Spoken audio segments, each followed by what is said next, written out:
നിലമ്പൂർ രാഷ്ട്രീയത്തിന്റെ മറ്റൊരു വിഷയം കൂടി പരിശോധിക്കുമ്പോൾ അത് പശ്ചിമേഷ്യൻ രാഷ്ട്രീയമാണ്. തുടക്കത്തിൽ പറഞ്ഞതുപോലെ ഇസ്രയേൽ ഇറാൻ സംഘർഷം ഇത്ര കണ്ട് നിലമ്പൂരിന്റെ രാഷ്ട്രീയത്തിലേക്ക് കൊണ്ടുവരുന്നതിന് പിന്നിൽ ഒരു രാഷ്ട്രീയമുണ്ട്.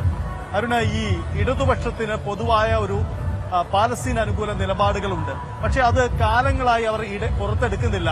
അതൊരു സംഘപരിവാർ അജണ്ടയുടെ ഭാഗമായി ഒളിപ്പിക്കുന്നു എന്നതാണ് UDFന്റെ ആക്ഷേപം. പക്ഷേ ഇത്തവണ ഇടതുപക്ഷത്തിന് തുറുപ്പ് ചീട്ടാവുന്ന അവരുടെ സ്ഥാനാർത്ഥിയാണ്. അയാൾ യാദൃച്ഛികതയെന്നോണം യുദ്ധവിരുദ്ധ നിലപാടുകൾ പൊതുവിൽ സ്വീകരിക്കുകയും അത്തരം കാര്യങ്ങൾ തുറന്നു പറഞ്ഞിട്ടുമുണ്ട്. സ്വാഭാവികമായിട്ടും ഈ ഘട്ടത്തിൽ അത് ഏറ്റവും നന്നായി ഉന്നയിക്കാം. പക്ഷേ സ്വരാജാണ് സ്ഥാനാർത്ഥി എന്നതുകൊണ്ട് കൂടിയാണോ ഇടതുപക്ഷം ഇത് വീണ്ടും വീണ്ടും ഓർമ്മപ്പെടുന്നതിന് കാരണം? സഹിത്ത് അതിൽ പ്രതിപക്ഷ നേതാവ് UDF പറഞ്ഞ അത്രത്തോളം വസ്തുണ്ടെന്ന് തോന്നില്ല. കാരണം പലപ്പോഴും നമ്മളെ CPMന്റെ പാർട്ടി കോൺഗ്രസ് മധുര നടന്നപ്പോൾ കണ്ടതാണ് പലസ്തീൻ ഐക്യദാർഢ്യം എങ്ങനെയാണ് അവർ പ്രകടിപ്പിച്ചതെന്ന്. ആ രീതിയിൽ അവർ വളരെ പരസ്യമായി പലപ്പോഴും പലസ്തീൻ ഐക്യദാർഢ്യം പ്രകടിപ്പിക്കാറുണ്ട്. പലപ്പോഴും ഈ ട്രോളുകളിലൊക്കെ CPMനെ കളിയാക്കുന്നത് പലസ്തീനിലെ പ്രശ്നം വന്നു, പലസ്തീന് വേണ്ടി ഇറങ്ങുന്നു, ഇവിടുത്തെ മുസ്ലിങ്ങൾക്ക് വേണ്ടി ഇറങ്ങുന്നു എന്നൊക്കെ വളരെ കളിയാക്കലൊക്കെ വരാം. പക്ഷേ പലസ്തീൻ വിഷയത്തിൽ പലപ്പോഴും CPM ഒരുപക്ഷെ മറ്റേത് രാഷ്ട്രീയ പാർട്ടികളെക്കാൾ ശക്തമായ നിലപാടെടുക്കുന്നവർ തന്നെയാണ്. അതിപ്പോൾ ആവർത്തിക്കുന്നത് മാത്രമേ ഉള്ളൂ. സ്വാഭാവികം ഇവിടെ ഒരു പ്രതിപക്ഷം ആരോപിക്കുന്ന പോലെ വോട്ട് എന്ന ചിന്തയുണ്ട്, വോട്ടെന്ന ലാഭ കണ്ണവിടെയുണ്ട്, കച്ചവട കണ്ണ് സ്വാഭാവികമായിട്ട് ആരോപിക്കാം. എങ്കിൽ പോലും പലസ്തീൻ വിഷയത്തിൽ CPM പലപ്പോഴും ഇത്തരം കടുത്ത നിലപാടുകൾ പലസ്തീൻ അനുകൂലമായും ഇസ്രായേലിന് വിരുദ്ധമായി തെമ്മാടി രാഷ്ട്രമെന്നൊക്കെ ഇസ്രായേലിനെ വിളിക്കാൻ ഒരു താല്പര്യം അല്ലെങ്കിൽ ധൈര്യം കാട്ടിയ ആൾ കൂടിയാണ് കേരളത്തിലെ മുഖ്യമന്ത്രി എന്നത് കൂടി കാണാതെ പോകുന്നത്. ഇന്ന് പ്രതിപക്ഷ നേതാവ് ബോധപൂർവമായി പറയുന്നുണ്ട് ഈ ഇസ്രയേൽ വിഷയം കൊണ്ടുവരുന്നതിന് പിന്നിൽ മറ്റൊരു രാഷ്ട്രീയം കൂടിയുണ്ട് ഇടതുപക്ഷത്തിന്. അത് വിവാദ വിഷയങ്ങളിൽ നിന്ന് ഒളിച്ചോടാനാണ്. ഇവിടെ ഇസ്രയേൽ ഒരു വിഷയമല്ല എന്ന് പ്രതിപക്ഷ നേതാവ് പറയുന്നുണ്ട്. പ്രതിപക്ഷ നേതാവിന്റെ ആ വാദം ഒരു സ്ട്രാറ്റജിക്കൽ മൂവ്മെന്റ് ആണ്, തർക്കമില്ല. പക്ഷേ ഇടതുപക്ഷം മറുവശത്ത് നിന്ന് ഇത് ഉന്നയിക്കുമ്പോൾ ആ ഒരു വാദം നിലനിൽക്കുമോ എന്നൊരു പ്രശ്നം കൂടിയുണ്ട്. വേഗത്തിൽ ഈ മുഖ്യമന്ത്രി നിലമ്പൂർ ഒരു വേദിയിലും ഇസ്രായേൽ പാലസ്തീൻ വിഷയം പ്രസംഗിച്ചിട്ടില്ല. മുഖ്യമന്ത്രി ഇതുവരെ പറഞ്ഞിട്ടില്ല. ഇതുവരെ പറഞ്ഞിട്ടില്ല.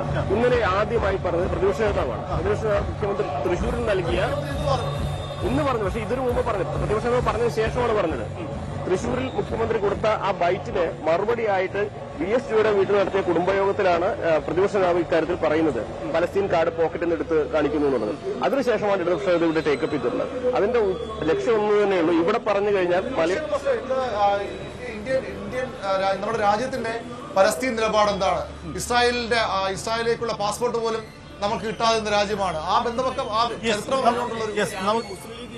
ദേശീയ ഒരു പ്രസ്താവന നടത്തിയിട്ടുണ്ട്. എന്തായാലും ഈ വിഷയത്തിൽ ഇന്ന് ഈ പശ്ചിമേഷ്യൻ രാഷ്ട്രീയം നിലമ്പൂരിലേക്ക് എങ്ങനെ കടന്നു വന്നു, നേതാക്കൾ എങ്ങനെ പറഞ്ഞു എന്നുകൂടി വേഗത്തിലൊന്ന് കണ്ടുവരാം. തെരഞ്ഞെടുപ്പ് അടുക്കുമ്പോൾ ഇതൊന്നും ചർച്ച ചെയ്യും. അതിനുവേണ്ടി മുഖ്യമന്ത്രി ഇന്നലെ വന്നപ്പോ പാലസ്തീൻ ഈ തെരഞ്ഞെടുപ്പിലെ വിഷയം ഇസ്രായേൽ ഇറാനിൽ ആക്രമിച്ചാണ്. കഴിഞ്ഞ പാർലമെന്റ് തെരഞ്ഞെടുപ്പിൽ പാലസ്തീൻ എന്ന് പറഞ്ഞ മുഖ്യമന്ത്രി, പിന്നെ തെരഞ്ഞെടുപ്പ് കഴിഞ്ഞിട്ട് ഇന്നവരെ പാലസ്തീൻ എന്ന് പറഞ്ഞിട്ടില്ല. ഇപ്പൊ നിലമ്പൂരി വന്നിട്ടാണ് പാലസ്തീൻ എന്ന് പറഞ്ഞത്. ഇത്ര വിവരക്കേട് പറയുന്ന ഒരു പ്രതിപക്ഷ നേതാവ് കേരളത്തിന്റെ ചരിത്രത്തിൽ ഇന്നേവരെ ഉണ്ടായിട്ടില്ല. എന്തും പറയാം, യാതൊരു മടിയുമില്ല. പശ്ചിമേഷ്യൻ പ്രശ്നം എന്ന് പറഞ്ഞാൽ ഇസ്രയേൽ എന്ന് പറയുന്നത് ലോക പട്ടാളമായിട്ട് പ്രവർത്തിക്കുകയാണ്. ഇറാനെതിരായിട്ട് കടന്നാക്രമണം നടത്തിയതിന് എന്ത് ന്യായീകരണമുള്ളത്? ഒരു ന്യായീകരണമില്ല. രാജ്യം മുഴുവൻ ഞങ്ങൾക്ക് കൊള്ളയടിക്കാൻ അവകാശമുണ്ട് എന്നുള്ള നിലപാട് സ്വീകരിച്ചുകൊണ്ടാണ് സാമ്രാജ്യത്തിന്റെ പരിപൂർണ പിന്തുണയോടുകൂടി ഇസ്രയേലി കടന്നാക്രമണം നടത്തിക്കൊണ്ടിരിക്കുന്നത്. നിലമ്പൂരിലെ ഈ പാവങ്ങളുടെ വിഷയം ചർച്ച ചെയ്യാതെ ഇസ്രായേൽ ഇറാനിൽ നടത്തിയ ആക്രമണം അതല്ല ഇവിടുത്തെ നിലമ്പൂരിലെ തെരഞ്ഞെടുപ്പ് വിഷയം. ഈ മുഖ്യമന്ത്രി കഴിഞ്ഞ പാർലമെന്റ് ഇലക്ഷൻ കഴിഞ്ഞിട്ട് ഈ നിലമ്പൂർ ഇലക്ഷൻ വരെ പാലസ്തീന്ന് നാവിന്ന് വന്നിട്ടുണ്ട്. നാവിന്ന് എവിടെയെങ്കിലും പറഞ്ഞിട്ടുണ്ട്. കോൺഗ്രസ് യുദ്ധത്തിനെതിരാണ്. പണ്ഡിറ്റ് ജവഹർലാൽ നെഹ്റുവും ഇന്ദിരാഗാന്ധിയും രാജീവ് ഗാന്ധിയും ആ ഭാഗത്ത് ജനങ്ങളുടെ കൂടെയാണ് നിന്നിട്ടുള്ളത്. യുദ്ധത്തിനെതിരെ ശക്തമായിട്ടുള്ള നിലപാട് സ്വീകരിച്ച രാഷ്ട്രീയ പ്രസ്ഥാനം കോൺഗ്രസ് ആണ്. ഇസ്രായേലിന്റെ മനുഷ്യത്വരഹിതമായ പ്രവർത്തനത്തെ വളരെ ശക്തമായ ഭാഷയിൽ അപലപിക്കുകയും ലോകരാഷ്ട്രങ്ങൾ പ്രത്യേകിച്ച് ഇന്ത്യ ഗവൺമെന്റും അടിയന്തരമായി ഈ വിഷയത്തിൽ ഇടപെട്ട് പ്രശ്നങ്ങൾ തീർക്കണം, അല്ലെങ്കിൽ ലോകം ഒരു യുദ്ധ ഭീഷണിയുടെ വക്കീലാണ് എന്ന് ചൂണ്ടിക്കാട്ടി ലീഗ് നേതൃത്വം ഇടപെടണം, അവരുടെ നിലപാട് വ്യക്തമാക്കുമ്പോൾ UDFന് നേതൃത്വം നൽകുന്ന കോൺഗ്രസ് ഇക്കാര്യത്തിൽ മൗനം എന്നതാണ് അതിൽ ഉന്നയിക്കപ്പെടുന്ന രാഷ്ട്രീയം. എന്തായാലും ആ രാഷ്ട്രീയം വരും ദിവസങ്ങളിൽ ചർച്ച ചെയ്യപ്പെടുന്ന ഉറപ്പാണ്. ഇനി നമുക്ക് നിലമ്പൂരിലെ ഇന്നത്തെ പകൽ ദിനത്തിൽ ചർച്ചയായത് മുഖ്യമന്ത്രിയുടെ ഇന്നത്തെ ഒരു നീക്കമാണ്. അത് ക്ഷേമ പെൻഷനുമായി ബന്ധപ്പെട്ടാണ്. നമുക്കറിയാം ഈ പ്രചരണ കൺവെൻഷനിൽ തന്നെ ക്ഷേമ പെൻഷൻ വിവാദം ഉയർന്നതാണ്. KC വേണുഗോപാലിന്റെ പ്രസ്താവനയും ഇടതുപക്ഷത്തിന്റെ മറുപടിയും ഒക്കെ നമ്മൾ തുടക്കം മുതൽ കണ്ടതാണ്. ഇന്ന് മുഖ്യമന്ത്രി ഒരു പക്ഷേ വിവാദമായേക്കാവുന്ന ഒരു പ്രസ്താവനയിലേക്കാണ് കടന്നിരിക്കുന്നത്. ക്ഷേമ പെൻഷൻ വർദ്ധിപ്പിക്കുമെന്ന കാര്യം ഒരുപക്ഷെ ഇടതുപക്ഷം നേരത്തെ പറഞ്ഞിട്ടുള്ളതാണ് എന്ന വാദം ഉയർത്താമെങ്കിലും ഇപ്പോൾ ഇവിടെ ഇത് പറഞ്ഞതിന് പിന്നിൽ എന്ത് എന്ന ചോദ്യമാണ്.